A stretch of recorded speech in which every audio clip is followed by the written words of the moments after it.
But there is a Harvard economist that disagrees with that. He just took $1 million out of Bank of America, and he said he's probably going to go ahead and create a bank run on Bank of America because of that.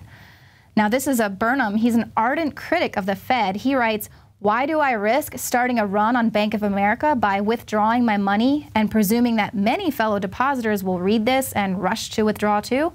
Because they pay me zero interest."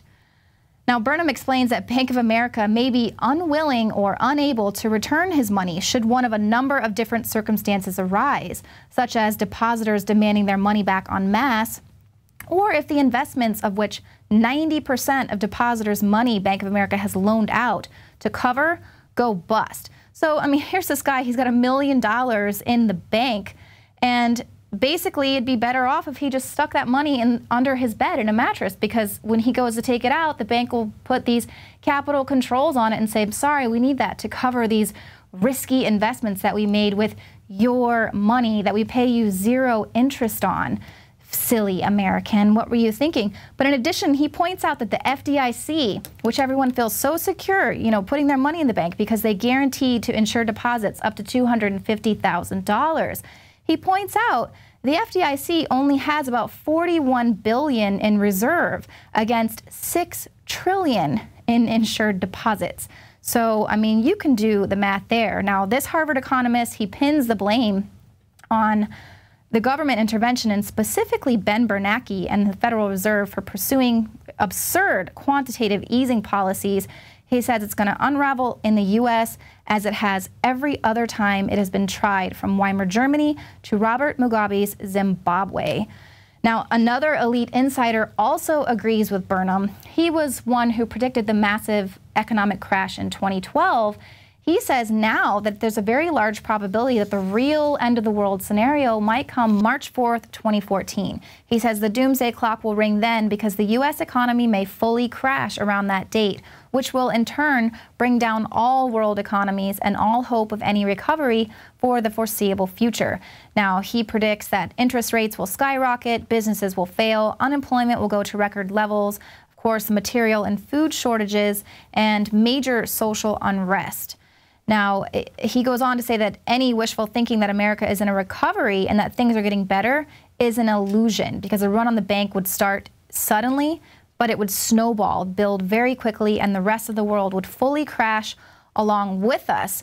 Now, this collapse is also noted by the U.S. Treasury Department, who agrees, and they say that if the U.S. government doesn't raise the debt ceiling, it's going to have a generational effect, meaning that a depressive economic environment could last for our entire lifetimes, which is very frightening. Now, who knows if it's going to happen around March 4th or whenever, but all I can say is that there are some major economists and the U.S. Treasury, I don't really believe anything they say, but some other major economists are saying we need to be prepared for this. Something is happening.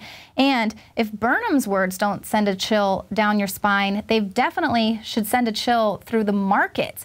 We have seen the Dow Jones fall 1,000 points. And this has been since its height in December, which we haven't seen it fall more than 200 points in over a year. I mean, that's its moving average. So many believe that this is just the beginning of a major stock decline. Now, Peter Schiff says the crisis is imminent. I don't think Obama is going to finish his second term without the bottom dropping out. A stock market, the investors there are oblivious to these problems, and the global financial markets are also becoming extremely unstable. Now, for anyone who doesn't believe that we could see civil unrest here in America, like what these economists are talking about, just take a look at what happened in Seattle. People there were lighting things on fire, burning historical buildings, damaging buildings, throwing down street signs, going crazy because their team won the Super Bowl. I mean, they were acting crazy because of good news. Now, imagine what they would do, how the average American would behave if there was a total economic collapse and no one could find any jobs or any income for an extended period of time.